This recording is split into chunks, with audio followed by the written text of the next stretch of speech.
1984, le monde du cinéma faisait connaissance avec une nouvelle race de méchants.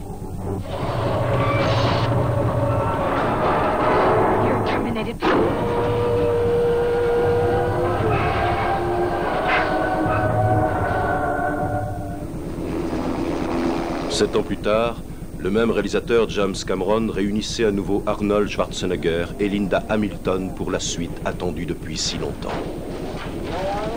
Terminator 2, le jugement dernier. Il y a une petite phrase que de nombreux enfants, et d'adultes également, rêvaient de m'entendre dire un jour, et c'est « Je serai de retour à telle date ».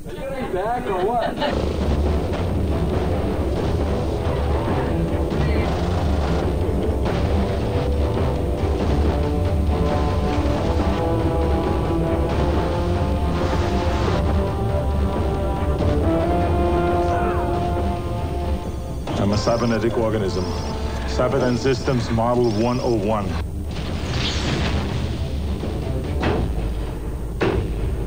Fabrication du Terminator 2, le jugement dernier. I'll be back.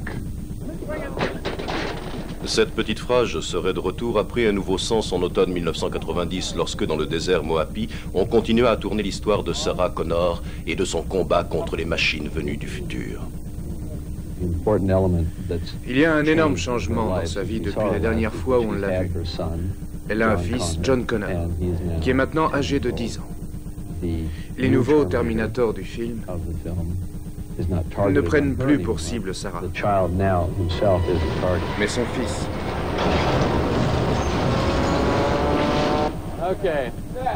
Pour Cameron, Terminator 2 était juste une question de temps. C'était inévitable que la suite de Terminator soit tournée. Et je voulais en être le réalisateur pour être sûr qu'on ne s'éloigne pas du concept de ce qu'il devait être. La vision qu'avait Cameron du cyborg venu du futur rencontra l'enthousiasme du public dans le monde entier. Un Terminator représente quelque chose pour les gens. C'est en quelque sorte le côté sombre de l'âme humaine. Et ils veulent pouvoir rêver qu'ils sont capables de faire exactement ce qu'ils ont toujours eu envie de faire. I need your clothes, your boots, and your motorcycle.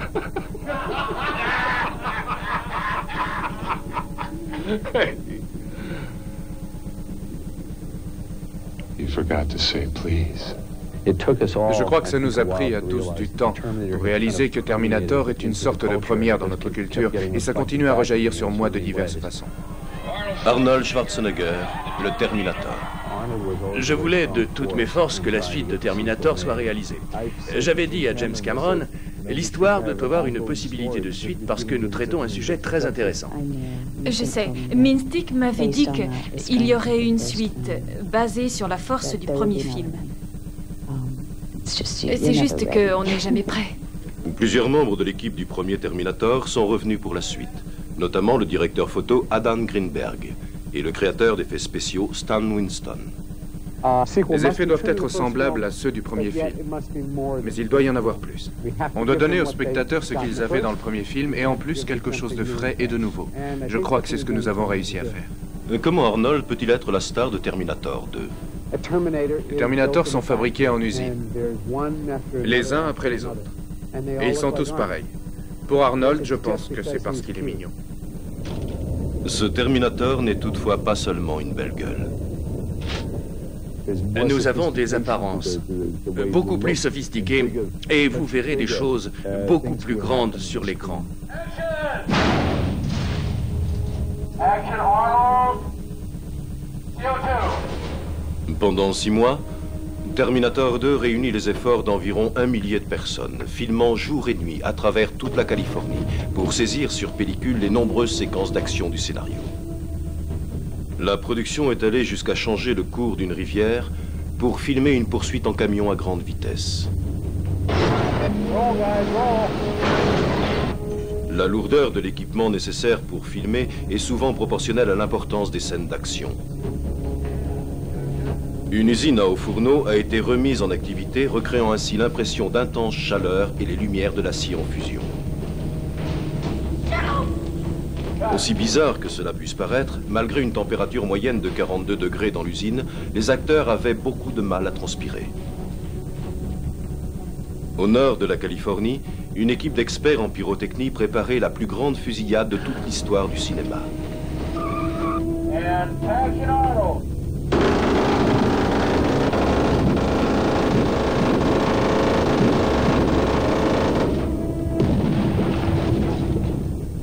Arnold, tell me that wasn't a rush. La tâche la plus folle qu'ils aient eu à accomplir fut de faire sauter un immeuble de 4 étages.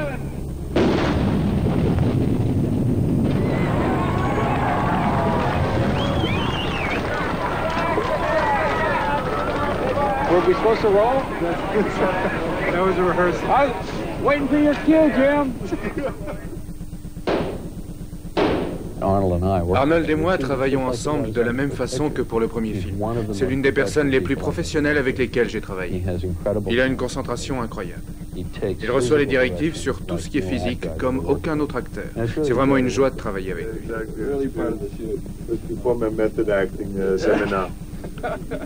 Bien qu'à l'époque, en 1984, James fait très attention à notre façon de jouer. Il y fait encore plus attention aujourd'hui. Il a une certaine façon de diriger les acteurs. Il passe du temps à nous faire répéter, à mettre au point les bagarres, les actions, les poursuites. Je dirais que dans ce domaine-là, il est extrêmement brillant et même très sophistiqué.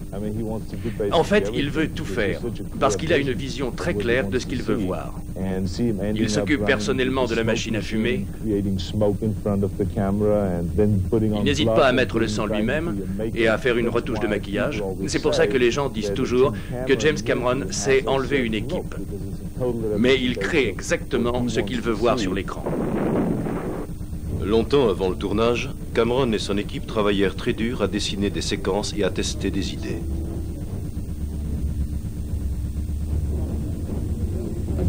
J'effectue de nombreuses recherches visuelles, de nombreuses recherches techniques. Plus le sujet est fantastique, plus la situation a besoin d'être réelle. En utilisant des modèles extrêmement détaillés, Cameron conçoit les séquences avec l'aide d'une caméra vidéo miniature. En ayant à sa disposition les différentes scènes en miniature, le décorateur John Emack peut construire grandeur nature exactement ce qui est nécessaire aux scènes en question. Un commando spécial de l'armée est venu entraîner les acteurs au maniement des armes. Le personnage de Sarah étant devenu un véritable tireur d'élite, on a demandé à Linda de maîtriser complètement le maniement de différentes armes. C'était vraiment comme si j'étais entrée dans l'armée et que je m'étais imprégnée de l'esprit militaire. Et j'ai dû me faire violence. C'est ce qui est le plus significatif au niveau de l'interprétation du personnage de Sarah. Elle s'est tracée elle-même une telle ligne de conduite, elle s'est assignée une telle mission qu'elle a perdu tout contact avec son fils. You cannot risk yourself even for me. Do you understand? You're too important. Elle est une grande guerrière, mais pourquoi? À quoi ça rime? Elle n'y gagnera rien. Une guerrière, vous savez, est aussi... Seigneur. On ne fait même plus attention au tir. Why does it want me? It was a nuclear war. Sarah a vécu avec une certaine conscience concernant la destruction du monde à une certaine date, depuis si longtemps qu'elle fait constamment des rêves et des cauchemars, et ça l'amène à un certain degré de folie, ce qui serait le cas pour toute personne qui serait confrontée à ce genre de conscience. Nous allons faire l'expérience de la fin du monde à travers les yeux de Sarah. Un procédé qui demande un sens restreint du réalisme.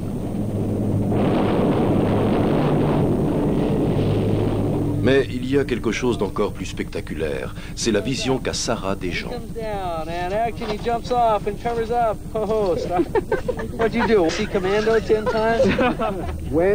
Lorsque nous devions créer des corps destinés à l'action et que nous voulions les faire exploser à cause d'un holocauste nucléaire,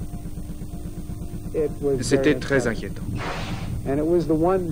Une fois, nous étions un peu mal à l'aise, parce que ça n'était pas agréable de regarder tout ça en tournant.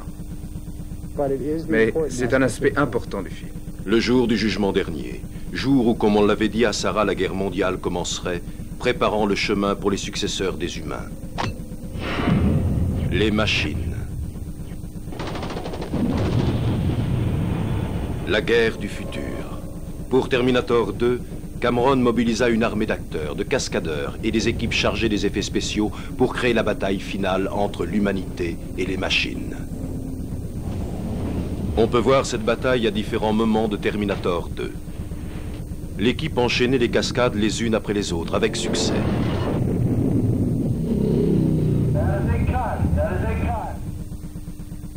Pour une des scènes, le Terminator doit sauter d'une camionnette roulant vive allure sur un gros camion-citerne. Performance exécutée par le cascadeur doublure d'Arnold, Peter Kent.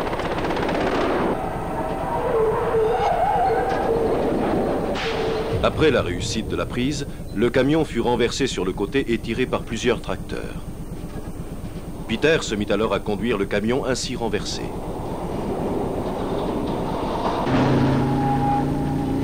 Pour protéger le jeune John Connor, le noyau de résistance humaine a envoyé le Terminator lui-même. My mission is to protect you. Who sent you?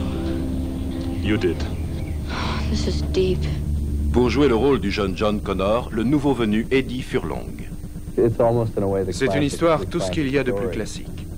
On peut dire qu'on a littéralement extirpé Eddie d'une rue de Pasadena. Et nous l'avons plongé dans l'ambiance d'un tournage de film. James m'a dit, Eddie, j'allais prendre Freddy, mais ne le dis à personne. C'est toi que nous allons prendre pour le film. Alors, j'ai eu envie de me blottir dans ses bras, mais c'est un homme, alors je ne l'ai pas fait. Le casting avait été fait un mois avant le tournage. Eddie dut donc s'y préparer de façon intensive. En plus de l'enseignement normal, il dut recevoir un entraînement physique, des leçons d'art dramatique et de conduite de moto. Ce qui est drôle, c'est que je suis sûr qu'il ne s'attendait pas à ça. C'est un tournant complet dans sa vie. Mais d'un autre côté, les enfants ont cette capacité extraordinaire d'adaptation. Quoi que leur offre la vie, ils ne savent pas encore comment le monde est censé être. Alors ils pensent qu'il est bien comme ça et qu'il peut le rester s'il le désire. L'un des nombreux tests que dut faire Stan Winston et son équipe fut d'améliorer le croquis du maquillage du Terminator original. Au départ, il y avait un certain nombre d'étapes dessinées permettant de voir les différents stades du maquillage d'Arnold. Un acteur ne doit pas se mettre dans ce genre de situation s'il éprouve une tension physique à cause de ce procédé. Par chance, Arnold Schwarzenegger est un professionnel. Encore 3 heures. Je ne sais pas combien de temps je vais supporter ça. Il s'attaque à ça comme un pro. Il ne se plaint jamais. Bon, je suis d'accord, mais j'ai besoin d'un massage des pieds, d'un déjeuner de céréales, de ma musique autrichienne de Noël et d'une poupée. À vous de jouer. Allons-y.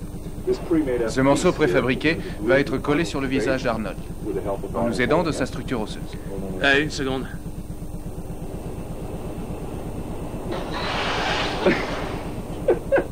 Maintenant, c'est bon. C'est la colle que nous utilisons qui fait gonfler ses muscles. Quand le maquillage n'est pas réussi à 100%, je fais juste un signe à la caméra de ne pas s'attarder sur lui. Et tout va bien. Mais ne dites pas ça au réalisateur, ça le fâcherait.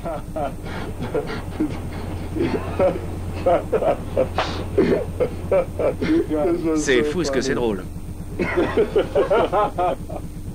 Pendant le tournage, les maquilleurs Jeff Donen et Steve Laporte et le coiffeur Peter Tofbol vont transformer Arnold en Terminator de chair et d'os. Pendant 6 jours consécutifs, Arnold devra s'asseoir sur ce siège de maquillage. Il n'en faut pas trop parce que si vous mettez trop de sang, vous ne pouvez pas voir le travail qui a été fait, ni le métal. Il ne reste qu'un fatras sanguinolent qui ressemble plus à un hamburger. Ah, c'est un bon exemple. L'hamburger? Oui, je suis fier de toi. J'ai faim, c'est pour ça que je l'ai choisi. Les gens acceptent cette possibilité qu'il y ait une fusion entre un composant humain et un composant mécanique. Et je crois que c'est un aspect de notre vie. Nous sommes actuellement tellement entourés de machines. Le fait que nous acceptions ça, c'est pour moi la chose la plus surprenante. La vérité, c'est que je suis trop beau. Aucune caméra ne peut saisir toute cette beauté.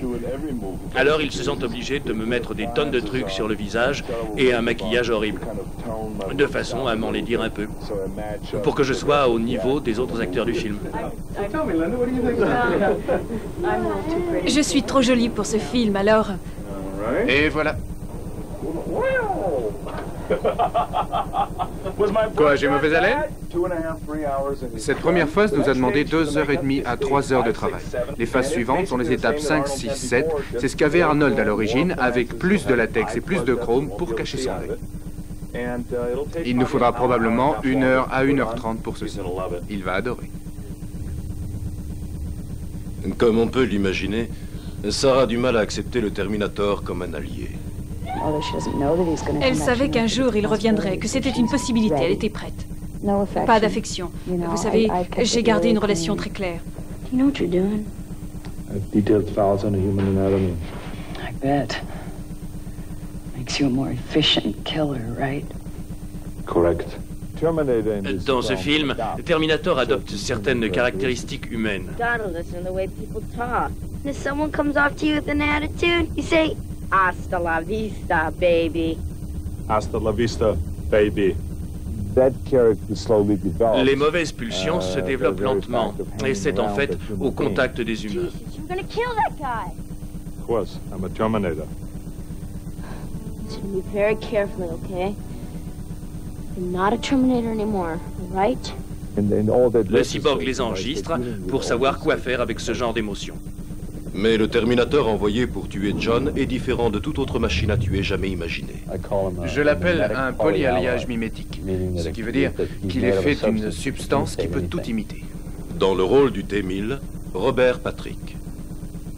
James recherchait quelqu'un qui soit un mélange du personnage protecteur tenu par Michael Biehn dans le premier film et d'Arnold Schwarzenegger qui est le Terminator. Je crois qu'il cherchait quelqu'un qui pouvait avoir l'air humain et en même temps qui pouvait être un Terminator, avoir la détermination du Terminator. Oui, je voulais quelqu'un qui soit très contrasté par rapport à Arnold. Si le Terminator 800 est une sorte de bulldozer humain, le Terminator 1000 doit être plus raffiné, une sorte de prototype de Terminator. Il doit être plus élaboré que l'ancien modèle. Les oreilles de Robert font penser à celles d'un chat. Ce sont presque des antennes. On sent qu'il est très à l'écoute du monde qu'il analyse, qu'il observe. Mon personnage veut vraiment s'emparer de John Connor. C'est sa mission. C'est une machine programmée pour tuer, et elle ne s'arrêtera pas. Leurs missions sont à l'opposé l'une de l'autre. Les deux Terminators proviennent du même créateur, le super ordinateur appelé Skynet.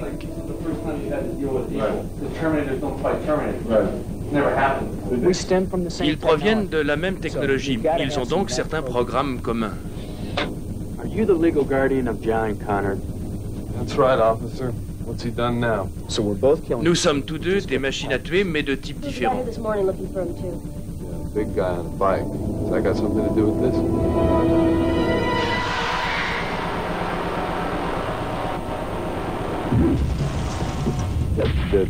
Le nouveau Terminator, avec ses aptitudes particulières, est bien plus menaçant.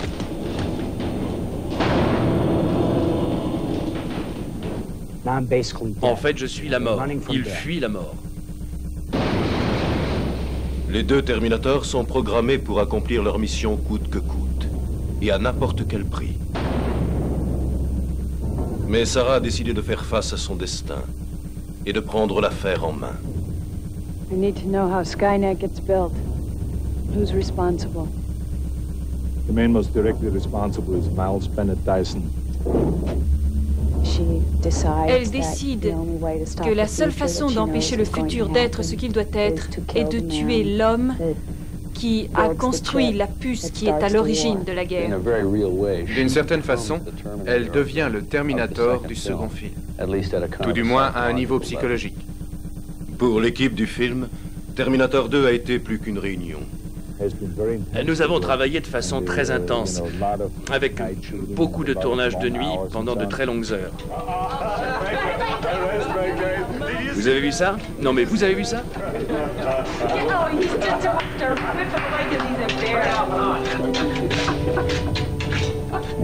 Je suis très heureux d'avoir eu la possibilité de faire le numéro 2. En 1984, Cameron transforme Arnold Schwarzenegger en l'un des tueurs les plus redoutables du cinéma. 7 ans plus tard, le processus s'est inversé tout seul. Le Terminator est devenu à son tour un protecteur. Ce qui ressort de ce film, c'est l'importance de la vie humaine, quand bien même elle peut paraître insignifiante à d'autres, ou même à vous. Votre existence individuelle peut avoir une grande valeur pour le futur.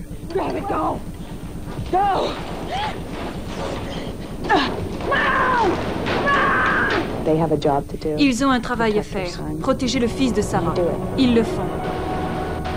Terminator a été considéré comme le film de science-fiction de la décennie.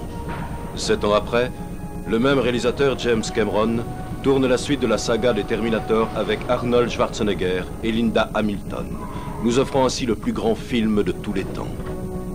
Pour toute l'équipe, Terminator 2 est promis à une grande destinée.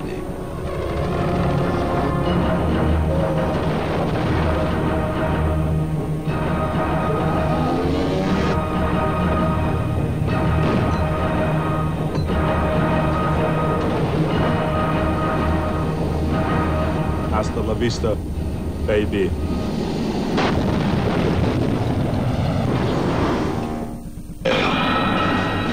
Terminator 2, le jugement dernier.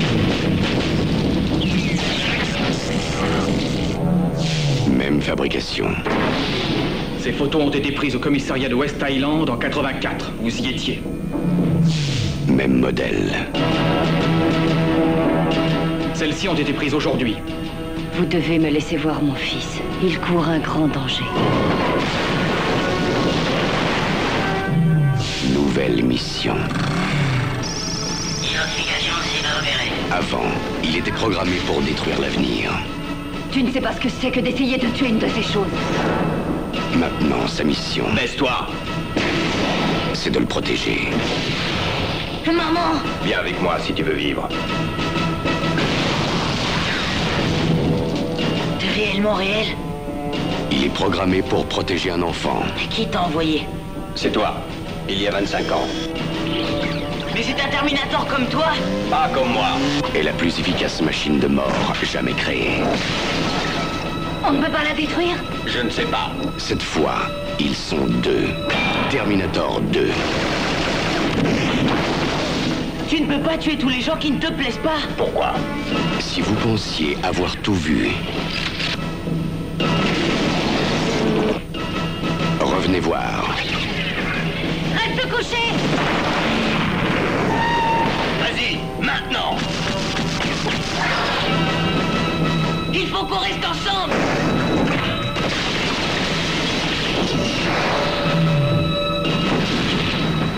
Arnold Schwarzenegger. Terminator 2, le jugement dernier.